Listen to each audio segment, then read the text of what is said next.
নমস্কার, আমি পুরুষোত্তম খান চলে এসেছি সহজ শেয়ার বাজারের আরেকটি নতুন এপিসোড নিয়ে। প্রিয় বন্ধুরা, আশা করি সবাই ভালো আছেন এবং সুস্থ আছেন। আজকের মার্কেটে যে পতন আমরা দেখলাম, নিফটি, সেন্সেক্স বলুন, ব্রডার ইন্ডাইসেসগুলো দেখুন, সেখানে প্রত্যেকটাতে পতন এসেছে। মানুষ কি মারাত্মক ভয় পেয়েছেন? প্রত্যেকটা সেক্টরে এরকম পতন এলো কেন? স্বাভাবিক প্রশ্ন। এতে কি ভয় পাবার মতন কোনো কারণ ঘটেছে? যারা সেপ্টেম্বরে যখন মার্কেট সর্বকালীন উচ্চতা ছুঁয়েছিল, তারপর যে দীর্ঘ 5 থেকে 6 মাস ধরে মার্কেটে কন্টিনিউয়াস কারেকশন চললো, কোনোদিন 1%, কোনোদিন 1.5%, কোনোদিন 2%ও পতন হয়েছে, তখন কি মানুষ এতটা ভয় পেয়েছিলেন? উত্তরটা হচ্ছে উদ্বিগ্ন হয়েছিলেন, টেনশনে ছিলেন, কিন্তু মারাত্মক ভয় তারা কিন্তু তখনও পাননি, এখনো পাচ্ছেন না। কেন জানেন? তার কারণ আমরা বিশ্বের 5ম সবচেয়ে শক্তিশালী অর্থনীতি যে দেশটি, সেখানে বাস করছি। দেশটির নাম ভারতবর্ষ। এবং ভারতবর্ষের কাছে যে ফরেন রিজার্ভস রয়েছে, যে তেল কেনার ক্ষমতা রয়েছে, যে পরিমাণ সোনা মজুদ করা রয়েছে ভারতবর্ষে, তার যে জনসংখ্যা, তার যে আর্মড ফোর্সেস, তার যে নেভি ক্যাপাবিলিটি, তার যে এয়ারফোর্স ক্যাপাবিলিটি, সেটা বিশ্বের 4 নম্বরে। সুতরাং আমরা গত কয়েকদিনে দেখিয়ে দিয়েছি, সামান্য কিছুটা দেখেছি যে ভারতবর্ষ কি পারে। তাহলে আজকে কি ঘটলো? আজকে কেন পতন ঘটলো? এইটা সেক্ষেত্রে বলতে গেলে যে আমাদের এক্স্যাক্টলি বলতে হয় যে আজকের দিনে পতন ঘটবে, কালকের দিনে পতন ঘটবে না, সেটা কি সম্ভব? মার্কেটে প্রেডিকশন কি সম্ভব? পাকিস্তান আর্টিলারি ফায়ারিং করছে, তারা ড্রোন পাঠাচ্ছে, তারা মিসাইল পাঠাচ্ছে, যেগুলো ইন্টারসেপ্টেড হচ্ছে। আমাদের বিভিন্ন যে শহরগুলো রয়েছে, পাঞ্জাব বলুন, কাশ্মীর বলুন, জম্মু বলুন, রাজস্থান বলুন, গুজরাট বলুন, প্রত্যেকটাকে টার্গেট করছে পাকিস্তান। এবং ধর্মীয় স্থানগুলো বলুন, সেইগুলোও তারা টার্গেট করার চেষ্টা করছে। ভারতবর্ষের মধ্যে বিভিন্ন কমিউনিটির মধ্যে বিভেদ ঘটাবার চেষ্টা করছে, যেটা তারা চিরন্তনভাবে করে চলেছে। ভারতবর্ষ প্রমাণ করে দিয়েছে যে পাকিস্তানের এই নোংরা রাজনীতি, চক্রান্ত, বিভেদকামী মনোভাব ভারতবর্ষের মানুষ সম্মিলিতভাবে জবাব দেবে, সেটাই আপাতত দিয়ে চলেছে। এমত অবস্থায় মার্কেটে কারেকশন এসছে, খুব স্বাভাবিকভাবে কারেকশন এসছে। একটা অনিশ্চয়তার সময় সাধারণত যেটা মানুষ করে থাকেন, অর্থাৎ যারা ট্রেডার্স রয়েছেন, যারা শর্ট টার্ম ইনভেস্টার্স রয়েছেন, তারা ইউজুয়ালি রিস্ক অ্যাভার্স হয়ে থাকেন। তার কারণটা হচ্ছে তাদের সময়ের পরিধিটা কম, এবং সময় যেহেতু তাদের কম সময়ের মধ্যে কাজটা করতে হবে, তার ফলে তারা খুব কুইক বাই সেল সিদ্ধান্ত নিয়ে থাকে। এর আগে পাকিস্তানের সঙ্গে আমাদের ঠিক কতগুলো যুদ্ধ হয়েছে। সীমান্তে চীনের সঙ্গে প্রতিদিন না জানি কতগুলো লড়াই চলছে। হ্যাঁ, চীনের সঙ্গে যেহেতু হিমালয় রয়েছে, সেই জন্য চুক্তি অনুযায়ী গোলাগুলি ছোঁড়াছুড়ি হয় না। সেখানে এমন কোনো অস্ত্র যার ফলে হিমালয়ে ধস নামবে না, সেরকম অস্ত্র নিয়ে বা এমনকি ঘুষি দিয়েও মারপিট করা সম্ভব, সেটা করা হয়ে থাকে। নইলে একটা ইকোলজিক্যাল ডিজাস্টার আসবে, যেখানে দুটো দেশ সাংঘাতিকভাবে ক্ষতিগ্রস্ত হবে। যাক, আমরা চলে আসি পাকিস্তানের ক্ষেত্রে। খেয়াল করে বুঝতেই পারছেন যে আমাদের হাতে যে এয়ারক্রাফট ক্যারিয়ার রয়েছে INS বিক্রান্ত। INS বিক্রান্ত কোনো সাধারণ যুদ্ধজাহাজ নয়। এখানে 30টা থেকে 35টা খুব ইজিলি যেগুলো ফাইটার প্লেনস রয়েছে, সেটা অ্যাকোমোডেট করতে পারে। তার সঙ্গে ফ্রিগেটস রয়েছে, সাবমেরিনস রয়েছে, ডিস্ট্রয়ার রয়েছে, অর্থাৎ একটা এন্টায়ার ডিফেন্স ইকোসিস্টেম। কে তৈরি করেছে জানতে ইচ্ছা করবেন আপনাদের? এই ধরনের সুবিশাল এয়ারক্রাফট ক্যারিয়ার পাকিস্তানের নেই। পাকিস্তান ইনফ্যাক্ট একটাও নেই। ভারতবর্ষের দুটো রয়েছে। বাকি কাদের হাতে রয়েছে? আমেরিকার কাছে রয়েছে, চীনের কাছে রয়েছে, রাশিয়ার কাছে রয়েছে। এটা তৈরি করেছে কোচিন শিপইয়ার্ড। এই যে তেজাস, যে অত্যন্ত লাইট এবং সুইফট এবং আপগ্রেডেড মডার্ন টেকনোলজিক্যাল ইনোভেশন ভারতবর্ষে এয়ারফোর্সের কাছে রয়েছে। জানতে ইচ্ছা করছে না এটা কে তৈরি করেছে? তৈরি করেছে হিন্দুস্তান এরোনটিক্স লিমিটেড। ভারতবর্ষের ড্রোন যে তৈরি, মানে ভারতবর্ষে যে ড্রোনগুলো ব্যবহার করা হচ্ছে, এখনো আমরা বিদেশিদের উপর নির্ভরশীল, কিন্তু বেশ কিছু কোম্পানি তারা এগিয়ে এসেছে, যারা এই ধরনের ড্রোন তৈরিতে ভারতবর্ষকে সাহায্য করছে। তাদের নিয়ে আজকে আলোচনা করবো। সেই ধরনের কোম্পানিজগুলোতে আজকে দেখুন তো কি ধরনের উত্থান এসেছে। আজকের আমাদের আলোচনাটা কি নিয়ে হবে?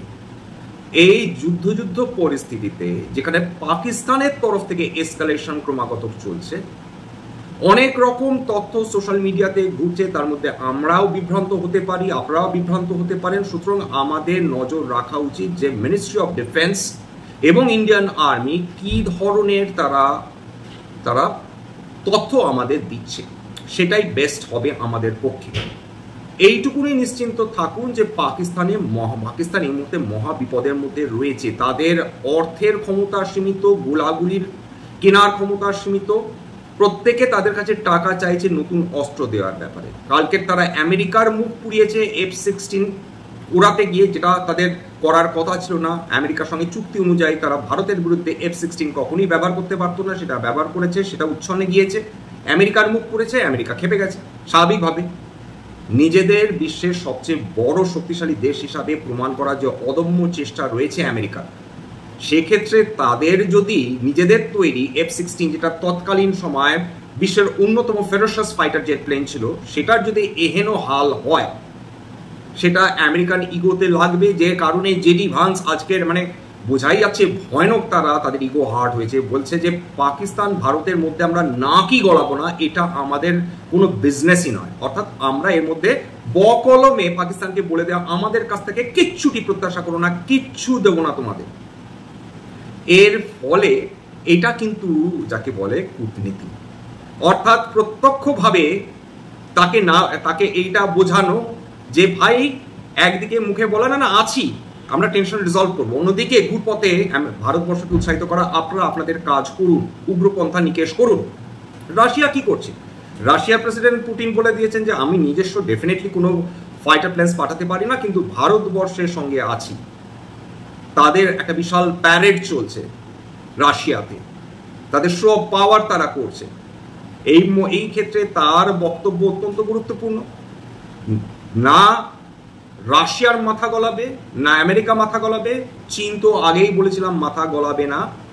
তারা এই খোঁচাবে, কন্টিনিউয়াস খোঁচাবে তাদের যে প্রেস রয়েছে, তার মাধ্যমে ভারতবর্ষকে খোঁচানো, পাকিস্তানকে মৌখিক সমর্থন দেওয়া, কিছু তাদের আনম্যান্ড এয়ারক্রাফট সেগুলোকে পাঠানো, ড্রোন পাঠানো, যে ড্রোনগুলোর অবস্থা ভয়ানক খারাপ হয়ে গিয়েছে, তাদের ধ্বংসাবশেষ পড়ে রয়েছে রাজস্থানের কিছু জায়গা। অর্থাৎ চায়না ডেফিনেটলি পাকিস্তানকে এমন কোনো অস্ত্র দেবে না যে অস্ত্র বিশ্বের সামনে প্রকাশিত হয়ে যাবে, সেটা তারা করবে না। তার মানে এটা নয় যে চায়না খুব দুর্বল দেশ, চায়না হয়তো বা এখন আমেরিকার সমান শক্তি তাদের কাছে রয়েছে। আজকের কি নিয়ে আলোচনা করব?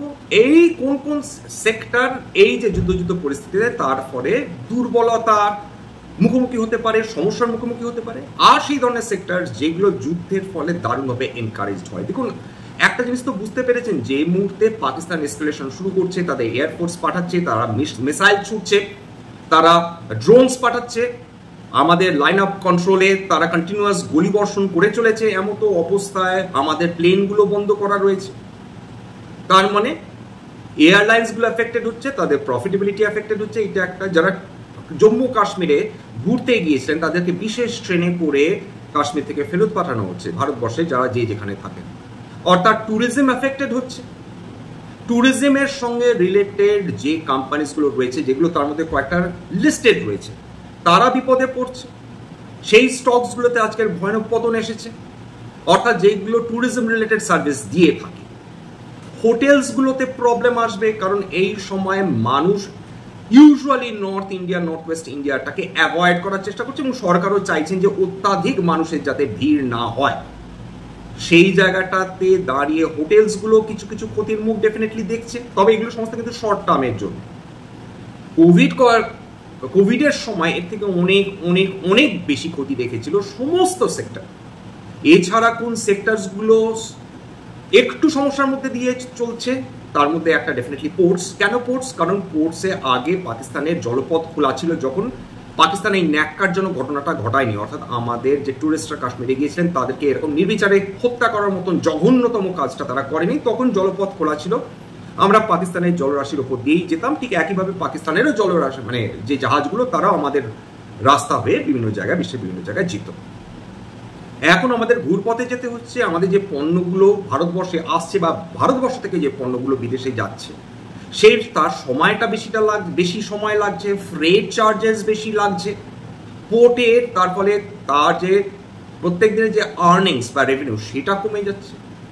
আবার বলছে এগুলো কিন্তু শর্ট টার্ম, যদি শর্ট টার্মে দেখেন সেই শর্ট টার্ম অনুযায়ী সেগুলো এফেক্টেড হচ্ছে। এছাড়া আর কোন কোন যে সেক্টর এফেক্টেড হচ্ছে, একটা হোটেল গেল, পোর্টস গেল, এয়ারলাইন্স গেল। কিছু কিছু ক্ষেত্রে দেখুন যে মানুষ এই সময় অনেক সময় চেষ্টা করে নিজের খরচ কমাতে, কনজামশন কমাতে। হঠাৎ করে যেগুলো মানে স্টেপল সেটা তো খরচ করতেই হবে, কিন্তু যেগুলো ডিসক্রিশনারি অর্থাৎ খরচ না করলেও চলে, সেইগুলোতে মানুষ খরচ কমাবার চেষ্টা করবেন। এটাই স্বাভাবিক, মানুষ অর্থ বাঁচাবার চেষ্টা করবেন। তার ফলে যেটা দাঁড়াচ্ছে যে কনজিউমার ডিসক্রিশনারি কোম্পানিজগুলো সেগুলো সাময়িকভাবে প্রবলেমের মুখোমুখি হতে পারে, হয়তো একটা মাস আমরা জানি না, হয়তো সেটা খুব দ্রুত বন্ধ হয়ে যেতে পারে, কিন্তু আপাতত এই সেক্টরগুলো প্রবলেমের মধ্যে দিয়ে যাচ্ছে। এই ব্যাপারে তো ডেফিনেটলি কোনো শঙ্কা আমাদের মনের মধ্যে নেই। আরেকটা সেক্টর খুব গুরুত্বপূর্ণ, অয়েল অ্যান্ড গ্যাস। কেন অয়েল অ্যান্ড গ্যাস? তার কারণটাই এটা ভারত সরকারের সতর্কবার্তা। আবার বলছি, আমি নিজের কোনো মন গড়া কথোপকথন করছি না। যেখানে অয়েল রিফাইনারিজ গুলো রয়েছে, যেগুলো সেন্সিটিভ এরিয়াস, যেখানে আমাদের রিনিউয়েবল এনার্জি যেখানে জেনারেটেড হচ্ছে, বিশেষ করে সোলার পার্কস গুলো, সেগুলো সম্বন্ধে সরকার সতর্ক করবেন না তো কে সতর্ক করবেন? এই রিফাইনারিজ গুলো যাদের কন্ট্রোলে, যে কোম্পানিজগুলোর হাতে রয়েছে, সেইগুলো সাময়িকভাবে তারা একটু চিন্তিত থাকতে পারে। তাদের স্টকগুলোতে সামান্য কিছুটা ডিপ্রেশন যদি আসে, সেটা তো অবাক হওয়ার মতন ডেফিনেটলি কিছু নেই। এটা আমাদের মাথায় রাখতে হবে যে এই সেক্টরগুলো প্রাইমারিলি সামান্য কিন্তু সমস্যার মুখোমুখি দেখছে বা দেখতে পারে, দেখবেই এমন কিন্তু কোনো গ্যারান্টি নেই। ইউজুয়ালি কোনো যুদ্ধ পরিস্থিতিতে কোন কোন সেক্টরস প্রবলেমের মধ্যে পড়ে সেগুলো আপনাদের জানানো। এবার রিটেল ডিমান্ড কমার ফলে যেটা হতে পারে, যে এই বললাম যে কনজিউমার ডিসক্রিশনারি, সেগুলো তার মধ্যে পেইন্টস থাকতে পারে, তার মধ্যে এমন একটা জায়গা সেখানে কেবলমাত্র পেন্টস তো আপনারা ডেফিনেটলি জানেন, সেটা অটো সেক্টর থেকে শুরু করে গৃহ নির্মাণের ক্ষেত্রেও পেন্টসের রিকোয়ারমেন্ট রয়েছে। সুতরাং আপাতত মানুষ অপেক্ষা করবেন, পেশেন্টলি অপেক্ষা করবেন। আর কোন কোন ইন্ডাইসেস এফেক্টেড হতে পারে মনে রাখবেন, যেগুলো হাই বিটা স্টক, যখন পরিস্থিতি স্বাভাবিক থাকে, জিওপলিটিক্যাল টেনশনস কমে যায়, মানে যে কোনো দেশের অর্থনীতি চাঙ্গা থাকে, তখন কিন্তু মিড ক্যাপ স্মল ক্যাপ সেক্টরসগুলো ইউজুয়ালি তারা বেটার পারফর্ম করতে থাকে লার্জ ক্যাপের তুলনায়। কিন্তু খেয়াল করে দেখুন তো, যে গত কয়েকদিনে স্টেবিলিটি কিন্তু এই লার্জ ক্যাপ স্টকসগুলোই দিচ্ছে। সবচেয়ে ভোলেটিলিটি কিন্তু স্মল ক্যাপ এবং মিড ক্যাপ, অর্থাৎ সেখানে কিন্তু কারেকশন, বড় মাপের কারেকশন চলছে মিড ক্যাপ এবং স্মল ক্যাপ সেক্টরগুলোর ক্ষেত্রে। অথচ লার্জ ক্যাপ কিন্তু এখানে সামনে দিচ্ছে। সেই জন্যে যারা বিশেষজ্ঞ তারা সবসময় এটা বলে থাকেন যে দেখুন, আপনারা নিজেদের পোর্টফোলিওটা ব্যালেন্স করুন বা ব্যালেন্স করা শিখুন। কারণ লার্জ ক্যাপ আপনাকে এক্সট্রাঅর্ডিনারি রিটার্ন ডেফিনেটলি দেবে না, কিন্তু এটা আপনার পোর্টফোলিওকে একটা স্টেবিলিটি দেবে। অর্থাৎ পতন অপেক্ষাকৃতভাবে স্মল ক্যাপ বা মিড ক্যাপের তুলনায় অনেক কম হয়। উত্থানের সময় হয়তো মারাত্মক রিটার্ন দেয় না, কিন্তু ইউজুয়ালি 8 থেকে 12% usually over period of time তারা রিটার্ন দিয়ে থাকে, অন্তত মার্কেট হিস্ট্রি তাই বলে। স্মল ক্যাপ মিড ক্যাপ কিন্তু দারুণভাবে পতন দেখতে পারে, এবং সেটা বিভিন্ন সময় যখনই ক্রাইসিস এসেছে, এই তো দেখলেন, একবার নয় দুবার দেখেছেন। যখনই মিড ক্যাপ স্মল ক্যাপগুলো মহার্ঘ হয়ে উঠেছে, তখনই সেখানে 50-60-70% কারেকশন আসাটা যে খুবই স্বাভাবিক, সেটা আপনারা নিজেরা চোখের সামনে প্রত্যক্ষ করেছেন, অন্তত সামনের বিগত যদি 2 বছরের কথা আমরা ভাবিত। এছাড়া কোয়ার্টারলি রেজাল্টস ম্যাটার করে। হ্যাঁ, এই সময় ভালো ভালো কোম্পানিজগুলো তারা যতই ভালো রেজাল্ট করুক না কেন, এই অনিশ্চিততার আবহাওয়ায় তারা মারাত্মক উত্থান বা পতন নাও দেখাতে পারে। কিন্তু খারাপ যারা রেজাল্টস করছে, তার সঙ্গে অন্যান্য খারাপ খবর যদি যুক্ত হয়, সেক্ষেত্রে সেই স্টকসগুলো হ্যামার্ড হওয়া বা পতন হওয়ার সম্ভাবনা কিন্তু বেশি তৈরি হয়ে যায়। এছাড়া লজিস্টিক্স এবং সাপ্লাই চেইন যে কোম্পানিজগুলো রয়েছে, লজিস্টিক্সের প্রবলেম যদি আসে, অর্থাৎ যারা একটা জায়গা থেকে বা সাপ্লাই চেইন যারা মেনটেন করে, যে কোম্পানিজগুলো একটা জায়গা থেকে আরেকটা জায়গায় পণ্য বহন করে নিয়ে যায়, তারা যদি তাদের মুভমেন্ট যদি ক্ষতিগ্রস্ত হয়, সেক্ষেত্রে একটা প্রবলেম আসতে পারে সেই সেক্টরের ক্ষেত্রে, সেটা লজিস্টিক্স এবং ট্রান্সপোর্ট চেনের ক্ষেত্রে। এটা মাথায় রাখতে হবে। সুতরাং আমরা কোনো রকম ভুল খবরের দ্বারা প্ররোচিত হব না। নিশ্চিন্ত থাকুন যে আমাদের শত্রু দেশকে আমাদের দেশের যে সৈন্যদল, এয়ারফোর্স, নেভি, তারা উচিত শিক্ষা দেবেন। অনেক বুদ্ধিমান মানুষ, ঠান্ডা মাথার মানুষ বসে আছেন এই ধরনের সিদ্ধান্ত নেওয়ার ব্যাপারে। কূটনীতি একটা অত্যন্ত গুরুত্বপূর্ণ অংশ যুদ্ধের, একই সঙ্গে ডিসেপশনও খুব গুরুত্বপূর্ণ। বা যে সোশ্যাল মিডিয়াতে যে খবরগুলো ছড়াচ্ছে অনেক সময় বিভ্রান্তিমূলক, এই কারণে, কারণ সেটা মানুষকে ভীত সন্ত্রস্ত করে তুলতে পারে। সেটা থেকে আমাদের ডিজিস্ট করতে হবে নিজেদের। এবার চলে আসে আজকের দিনে 52X হাই, অপরা মেও ইঞ্জিন, ARSS Infra, KPR Mill, Swan Defence, usually এই কয়েকটা কোম্পানি আজকে 52X হাই। এর বাইরেও কয়েকটা কোম্পানি রয়েছে উল্লেখ করার মতো তেমন কিছু না। 52X low, Affordable Robotics, AGS Transact, Bharat Rasayan, Gensol Engineering, Jai Corp, Jindal Saw, KP Energy, Kirloskar Industries, One MobiKwik, PNC Infratech, Praj Industries, Ramkrishna Forge, Share India Securities, Sheela Foam, Syngene International, Vedant Fashions, Vodafone Idea, এই কোম্পানিগুলোতে আজকে 52X লো দেখেছে। ক্যাপিটাল মার্কেটস যে কোম্পানিগুলো রয়েছে আজকের বেশ খানিকটা পতন দেখেছে খুব স্বাভাবিকভাবে। যখন মার্কেটে অনিশ্চয়তা আসে, বিনিয়োগকারীরা সেই অর্থে বিনিয়োগ করতে চান না, ট্রেডার্সরা সেই অর্থে তারা টাকা ইনভেস্ট করতে চান না ট্রেডিং পারপাসে। তার ফলে এদের ভলিউম কমে যাওয়ার সম্ভাবনাটা বেশি হয়। সেটা MCX এর ক্ষেত্রে বলুন, ক্যাম্পস এর ক্ষেত্রে বলুন, CDSL এর ক্ষেত্রে বলুন, আজকের এই স্টকসগুলোতে কারেকশন এসছে বিভিন্ন স্টকসগুলোতে। অন্যদিকে যেগুলো ড্রোন টেকনোলজি নিয়ে ডিল করছে, এই তথ্যটা আমি পেয়েছি মানি কন্ট্রোল থেকে, ড্রোনের নিয়ে, সেটা Idea Forge Technologies, Dronacharya, Aerial Innovation, স্পরোস ডিফেন্স, জেন টেকনোলজিজ, এইগুলোতে বড় উত্থান এসছে। আজকে বলে দেবো যে ডিফেন্স স্টকসগুলোতে উত্থান এসছে সেগুলো নিয়ে আলোচনা করবো, এবং খেয়াল করে দেখবেন যে ডিফেন্স স্টকসগুলোতে আবার আজকের উৎসাহ ফিরে এসেছে, মানুষজন কিন্তু দারুণভাবে কেনাকাটি করেছে। কোন কোন ডিফেন্স স্টক আজকে ভালো উত্থান দেখেছে? অ্যাস্ট্রা মাইক্রো 6%-এর উপর উত্থান, ভারত ডায়নামিক্স 5.74% উত্থান, বেল 2.88% উত্থান, ভারত ফর্জ 4.76% উত্থান, কোচিন শিপইয়ার্ড 2.88% উত্থান, ডেটা প্যাটার্নস 4.42% উত্থান, DCX সিস্টেমস 8.31% উত্থান, গার্ডেন রেজ শিপ বিল্ডার্স 1.73% উত্থান, আইডিয়া ফর্জ টেকনোলজিজ 20% উত্থান। কারণ যে মুহূর্তে মানুষ ড্রোনের উপযোগিতা বুঝে গিয়েছেন, যে কিভাবে ড্রোন ব্যবহার করা হয়, তারা বুঝতে পেরেছেন যে ড্রোন ভবিষ্যতে যুদ্ধগুলোর জন্য কিভাবে কাজে লাগতে পারে, সেই উৎসাহে এবং সম্ভাব্য একটা আশা, আবার বলছি একটা আশা, যে গভর্নমেন্ট হয়তো ড্রোনের ক্ষেত্রে কিছুটা ফান্ড অ্যালোকেট করতে পারেন বা অর্ডার দিতে পারেন, সেই আশাতেও কিন্তু আজকের এই কোম্পানিগুলোতে আমরা উত্থান দেখেছি। কিন্তু এটা নিউজ বেসড, মাথায় রাখবেন। সুতরাং সবসময় নিজের ডিউ ডিলিজেন্স বা নিজের রিসার্চ করার চেষ্টা করবেন।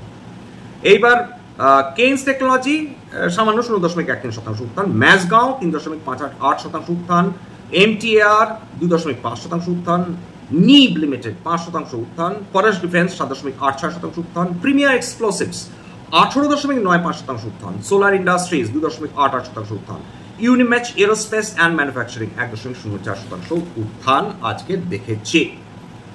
আজকে বিভিন্ন যে বলার মতন কিছু নেই, মারাত্মক কিছু পতন দেখেনি। বেসিক ক্যাপিটাল গুড সারপ্রাইজিংলি 1.67% উত্থান, বেসিক কনজিউমার ডিউরেবলস 1.29% উত্থান। সেই অর্থে নিফটি এবং সেন্সেক্সে একটু বেশি পতন এসেছে, নিফটি ব্যাংকে 1.42% পতন। মেটালও কিন্তু পজিটিভে আজকের বন্ধ হয়েছে। সর্বাধিক ওই উত্থান যেগুলো নিফটি 500-এর মধ্যে রয়েছে, ইয়েস ব্যাংক প্রায় 10%-এর কাছাকাছি উত্থান, ইউনিয়ন ব্যাংক 6%-এর উপর উত্থান, এছাড়া টাইটান 4%-এর উপর উত্থান, টাটা মোটরস গত কয়েকদিন ধরে যে মুহূর্তে ডিমার্জারের খবর, অ্যাপ্রুভাল, শেয়ার হোল্ডার্স অ্যাপ্রুভাল পেয়েছে, তারপর থেকে টাটা মোটরস লিটারালি পাগলের মতন দৌড়াচ্ছে, 3.76% উত্থান। L&T খুব ভালো রেজাল্ট করেছে, 3.6% উত্থান। এছাড়া IIFL ফিন্যান্স 3%-এর উপর উত্থান, তাছাড়া ABB ইন্ডিয়া 2.89%, UPL 2.27% উত্থান, কানাড়া ব্যাংক ভালো ফল করেছে 2.38% উত্থান, ব্যাংক অফ ইন্ডিয়া 2.19% উত্থান, হ্যাল 1.77% উত্থান। পতন বেশ কিছু কোম্পানিজে এসছে, নিফটি 500-এর অংশ, MCX 5.56% উত্থান, capital market stocks, Indian hotel industry 4.17% উত্থান। এছাড়া সবগুলো নাম করছি না, ডিএলএফ 3.56%, সরি পতন, এগুলো প্রত্যেকটাতে পতন এসছে। আইসিআইসিআই ব্যাংক অনেকদিন পর কারেকশন দেখলো, সিগনিফিকেন্ট কারেকশন, 3.25% পতন। ডিকসন টেকনোলজিস 2.79% পতন। এছাড়া মাদারসন সুমি 2.57% পতন, ক্যাম্পস 2.51% পতন দেখেছে। আজকের এখানেই শেষ করছি। ডলার আবার আজকে উত্থান দেখেছে, এইটা একটু চিন্তা ডেফিনেটলি আমাদের বৃদ্ধি করছে। 85 টাকা 40 পয়সার উপর আজকে ডলার উঠে গিয়েছে। যতদিন এরকম পরিস্থিতি, অনিশ্চয়তা পরিস্থিতি থাকবে, যুদ্ধ পরিস্থিতি থাকবে, ততদিন কিন্তু ডলার শক্তিশালী হওয়ার সম্ভাবনাটাই বেশি। সবার শেষে আগে বলছি যে আগে স্ট্যান্ডার্ড ডিসক্লোজার দিয়ে দিই, যে কোম্পানিজগুলো নিয়ে আলোচনা করলাম হতে পারে তার মধ্যে কয়েকটা কোম্পানিজে আমার বা আমার পরিবারের বিনিয়োগ থাকলেও থাকতে পারে।